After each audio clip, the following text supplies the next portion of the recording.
കഴിഞ്ഞ ദിവസമാണ് രണ്ടാം പിണറായി സർക്കാരിന്റെ അവസാന ബജറ്റ് നടന്നത്. ഈ അവസാന ബജറ്റിലും സർക്കാർ പറയുന്നു കേരയിൽ വരുമെന്ന്.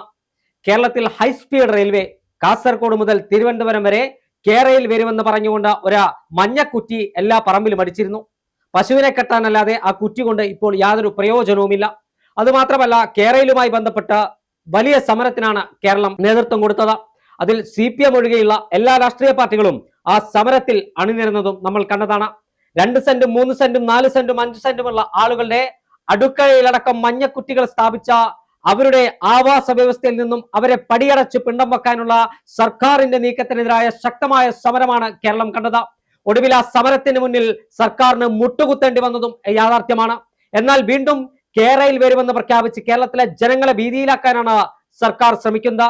കേരളത്തിനെതിരായ ചെറുത്തുനിൽപ്പ് മുഖ്യമന്ത്രി പിണറായി വിജയനും പരിവാരങ്ങളും മറന്നിട്ടുണ്ടാവില്ല എന്നാണ് കേരളയിൽ വിരുദ്ധ സമിതിക്കാർ പറയുന്നത്. പക്ഷേ കേരളത്തിന് ഒരു അതിവേഗ റെയിൽവേ പാത അനിവാര്യമാണ് എന്ന കാര്യത്തിലൊന്നും ഒരു തർക്കവുമില്ല. കേരളത്തിൽ വികസനം വരണം എന്ന കാര്യത്തിലും തർക്കമില്ല. പക്ഷേ ആയിരങ്ങളെ കുടികൊഴിപ്പിച്ചാവരുത് അത്തരത്തിലുള്ള വികസനം എന്ന നിർബന്ധം കേരളത്തിനുണ്ട്. അത്തരത്തിലുള്ള വികസനമല്ലേ കേരളം ചർച്ച ചെയ്യേണ്ടത്?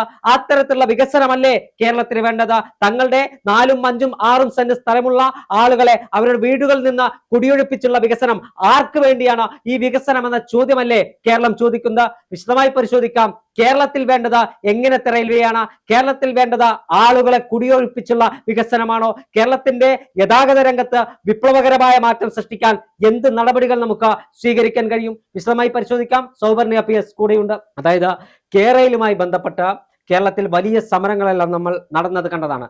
മഞ്ഞക്കുറ്റി സ്ഥാപിച്ച് ആ മഞ്ഞക്കുറ്റി ഓരോ വീടിന്റെ അടുക്കളയിലടക്കം മഞ്ഞക്കുറ്റി സ്ഥാപിക്കുകയും ആ മഞ്ഞക്കുറ്റി പൊരിച്ചെറിയാൻ കോൺഗ്രസും BJPയും അടക്കം രംഗത്ത് വരികയും ചെയ്തു. എന്നാൽ അന്ന് മുഖ്യമന്ത്രി, എനിക്ക് ഓർമ്മയുണ്ട്, തൃക്കാക്കര ഉപതെരഞ്ഞെടുപ്പ്, അതായത് അഭിവന്ദ്യനായ കോൺഗ്രസ് നേതാവ് PT തോമസിന്റെ വിയോഗത്തെ തുടർന്ന് തൃക്കാക്കര ഉപതെരഞ്ഞെടുപ്പ് നടക്കുകയാണ്. ആ തൃക്കാക്കര ഉപതെരഞ്ഞെടുപ്പ് ഇടതുമുന്നണിയുടെ കൺവെൻഷൻ ആണെന്നാണ് എൻ്റെ ഓർമ്മ. എന്തെങ്കിലും തെറ്റുണ്ടെങ്കിൽ പ്രേക്ഷകർ ക്ഷമിക്കുക. ആ കൺവെൻഷനകത്താണ് മുഖ്യമന്ത്രി പറയുന്നത് കേരളയിൽ വരും കേട്ടോ, സംശയമൊന്നും വേണ്ട. അത് മാത്രമല്ല, കോൺഗ്രസിന്റെ MP ആയിരുന്ന 2019 വരെ കോൺഗ്രസിന്റെ MP ആയിരുന്ന പ്രൊഫസർ KV തോമസ്, അദ്ദേഹം അന്ന് ആ വേദിയിലേക്ക് വരികയാണ്, ഇടതുമുന്നണിയുടെ വേദിയിലേക്ക്. അദ്ദേഹം വേദിയിലേക്ക് വരുമ്പോൾ മുഖ്യമന്ത്രി പറയുകയാണ്, ഇനി ഇവിടെ കേരളയിൽ വരേണ്ടതിന്റെ അനിവാര്യതയും കൊച്ചിയിലെ ഗതാഗത കുരുക്കൊക്കെ മുഖ്യമന്ത്രി സംസാരിച്ചത് ഇന്നലെ എന്ന വേണം എനിക്കിപ്പോൾ ഓർമ്മയുണ്ട്.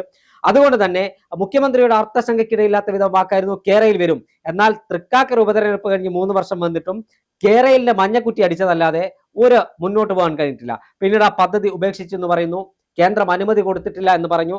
പിന്നീട് സംസ്ഥാനം വേറൊരു പ്രൊജക്ടുമായി, അതിവേഗ റെയിൽവേ പ്രൊജക്ടുമായി വന്നിരിക്കുന്നു. പക്ഷെ ഇന്നലെ വീണ്ടും മുഖ്യമന്ത്രി മന്ത്രിസഭയിൽ ബജറ്റ് അവതരണ വേളയിൽ പറയുന്നു കേരളത്തിൽ വരും.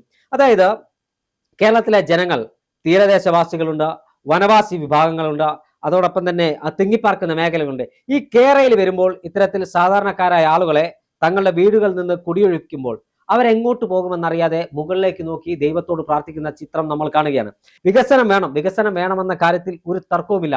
പക്ഷേ വികസനം സാധാരണക്കാരന്റെ പാർപ്പിടം തകർത്തോ, അവനെ റോഡിലേക്ക് കുടിയിറക്കിയോ, അവൻ താമസിക്കുന്നിടത്തുനിന്ന് അവന്റെ വീടും സ്ഥലവും തല്ലി തകർത്തുകൊണ്ടാവരുത് വികസനം എന്ന കാര്യത്തിൽ തർക്കമില്ല.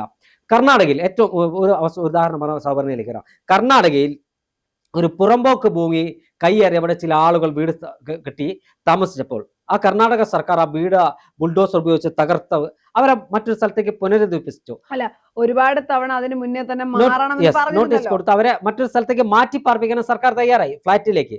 എന്നാൽ അവിടെ ഈ സർക്കാർ ന്യൂനപക്ഷങ്ങളുടെ ഭൂമി തകർത്തുന്നു, അവരുടെ വീടുകൾ തകർത്തെന്ന് പറഞ്ഞ സമരാഭാസം നടത്താൻ കേരളത്തിൽ നിന്ന് MP-മാരും MLA-മാരും പോയത് CPM-ന്റെ ആളുകളാണ്.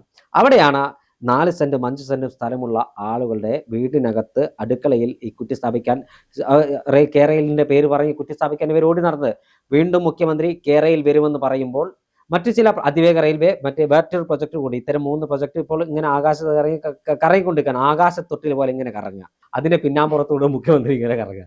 ഇത് കറങ്ങി അവസാനം തല കറങ്ങി പോകുമെന്നാണ് കണ്ടറിയാവുന്നത്. അതുകൊണ്ട് തന്നെ ഇപ്പോൾ മുഖ്യമന്ത്രി പറയുന്നു ഞങ്ങൾ ഈ പദ്ധതി കൊണ്ടുവരുന്നു. മുഖ്യമന്ത്രി നേരത്തെ കേരളവുമായി ബന്ധപ്പെട്ട് കോൺഗ്രസ് അടക്കമുള്ള ആളുകൾ പറയുന്നു കേരളയിൽ വരുന്നതിലല്ല, ഇതിലെ കമ്മീഷനിലാണ് സംസ്ഥാന സർക്കാരിന് താല്പര്യമെന്ന്. അതായത് വൻകിട കോടിക്കണക്കിന് രൂപയുടെ പ്രൊജക്ട് കേരളത്തിൽ വരുമ്പോൾ അതിൽ നിർമ്മാണ സാമഗ്രികൾ ഉൾപ്പെടെയുള്ള ഇവിടെ ഇറക്കുമതി ചെയ്യുമ്പോൾ വലിയ തുക കമ്മീഷൻ ലഭിക്കും. അതൊരു യാഥാർത്ഥ്യമാണ്.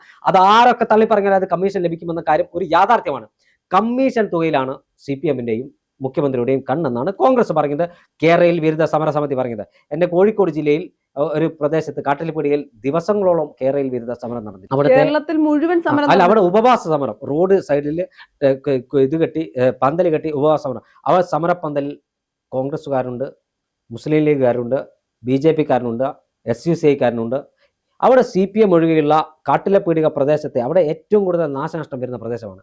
ആ പ്രദേശത്തെ മുഴുവൻ ആളുകളും ഈ സമരത്തിൽ അണിനിരക്കുകയാണ്. അതുകൊണ്ട് തന്നെ കേരളയിൽ വീണ്ടും ആ സമരസമിതിയൊക്കെ ഭയങ്കര ആഹ്ലാദത്തിലായിരുന്നു. കാരണം അവർക്ക് വികസനത്തിന് ആരും എതിരല്ല. വികസനം വരണമെന്ന കാര്യത്തിൽ ഒരു തർക്കവുമില്ല. വികസനം വരണം. പക്ഷെ വികസനം ആളുകളുടെ ജീവനും ജീവിതവും ഇല്ലാതാക്കിയുള്ള വികസനം. ആർക്ക് വേണ്ടിയാണ് പിന്നീട് വികസനം? ഇവിടെയുള്ള ആളുകളെ ആട്ടിപ്പയപ്പിച്ച് പിന്നീട് വികസനം ആർക്ക് വേണ്ടിയിട്ടാണ്? അതുകൊണ്ട് തന്നെ ഇത്തരം വികസനങ്ങൾക്കെതിരാണ് പ്രതിപക്ഷം എന്ന് അവർ പറയുകയും ചെയ്തു. ഇപ്പോൾ വീണ്ടും ഇത് ചർച്ചയിൽ ഉയർന്നു വരുമ്പോൾ എന്താണ് സർക്കാർ ലക്ഷ്യം വെക്കുന്നത്? ചേട്ടാ, ഇതെന്താണ് ഈ പറയുന്ന പോലെ ഒരു തമാശയായിട്ട് വേണം ഇതിനെ കാണാൻ. കേരളത്തിന് 3 റെയിൽവേ പദ്ധതികൾ. എന്തിനാണ് ഈ ഒരു റെയിൽവേ പദ്ധതി പോലും നേരെ കൊണ്ടുപോകാൻ കഴിയാത്ത ഒരു സംസ്ഥാനമാണ് കേരളം. ആ കേരളത്തിലേക്കാണ് 3 പുതിയ പദ്ധതികൾ. കേരളം എന്ന് പറയുന്നത് കേരളത്തിന് വേണ്ട എന്ന് കേരളത്തിലെ പൊതുജനം പറഞ്ഞ് എഴുതിത്തള്ളിയ വിഷയമാണ്. ഈ കേരളയിൽ വരുമ്പോൾ ചേട്ടൻ പറയുന്നത് പോലെ ഈ സാധാരണക്കാരായിട്ടുള്ള ഒരുപാട് പേർക്ക് അവരുടെ സ്ഥലം നഷ്ടപ്പെടും.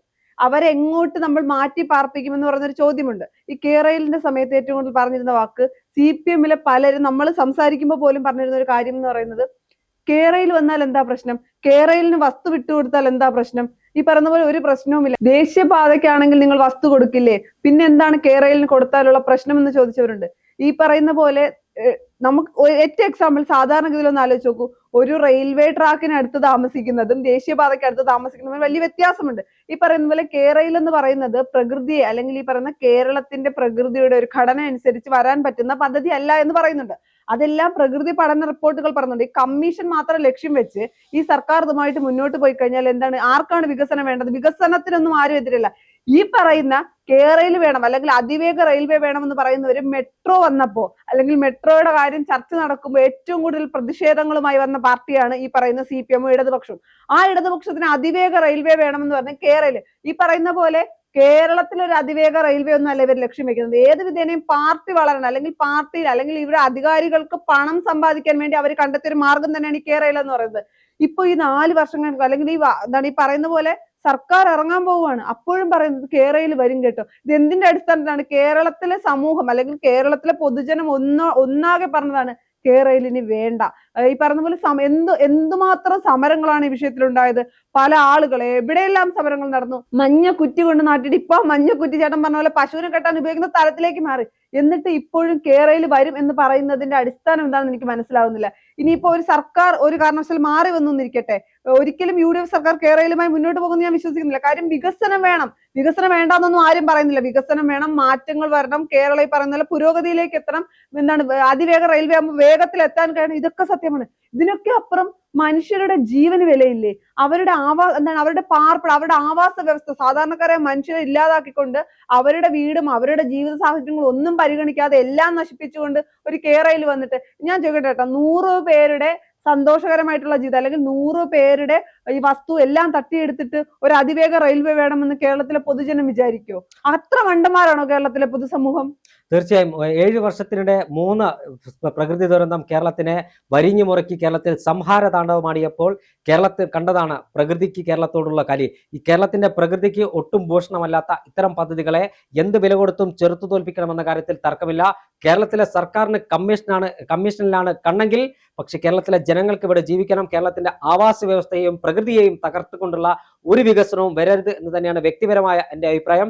പക്ഷേ കേരളത്തിന് വികസനം വേണം, കേരളത്തിന് പുരോഗതി വേണം, ഗതാഗത രംഗത്തുൾപ്പെടെ മെച്ചപ്പെട്ട സേവനങ്ങൾ കേരളത്തിൽ ഉണ്ടാവണം. അനുയോജ്യമായ പദ്ധതികൾ ഏത് സർക്കാർ മാറി ഭരിച്ചാലും അല്ലെങ്കിൽ കേരളം ഭരിച്ചുകൊണ്ടിരിക്കുന്ന ഏത് സർക്കാരായാലും ശരി, കേരളത്തിന് അനുയോജ്യമായ പദ്ധതികൾ, അതായത് അധികം ആളുകളെ അവരുടെ താമസ സ്ഥലത്തു നിന്നും ആട്ടിപ്പുറത്താക്കാത്ത, എല്ലാവരെയും ചേർത്ത് പിടിച്ച് വികസനം കേരളത്തിൽ കൊണ്ടുവരാൻ കഴിയുന്ന പദ്ധതികളാവട്ടെ കേരളത്തിനെ മറ്റ് സംസ്ഥാനങ്ങളുടെ മുന്നിൽ തലയുയർത്തി നിൽക്കാൻ ഉതകുന്ന പദ്ധതികളായി കേരളത്തിൽ ഭവിക്കട്ടെ എന്ന് മാത്രമാണ് പറയാനുള്ളത്. എന്തായാലും കേരളത്തിന്റെ വികസന കാഴ്ചപ്പാടിലൊന്നും നമ്മൾ എതിർക്കുന്നില്ല. പക്ഷേ പ്രകൃതിക്ക് അനുയോജ്യമായ, കേരളത്തിന് അനുയോജ്യമായ, കേരളത്തിലെ എല്ലാ മനുഷ്യരെ ഒരുപോലെ പരിഗണിക്കുന്ന പദ്ധതികളായി തീർച്ചയായും അത്തരം പദ്ധതികൾ നാളുകളിൽ കേരളത്തിന്റെ അന്തസ്സും ആഭിജാത്യവും ഉയർത്തട്ടെ എന്ന് തന്നെ നമുക്ക് പ്രതീക്ഷിക്കാം.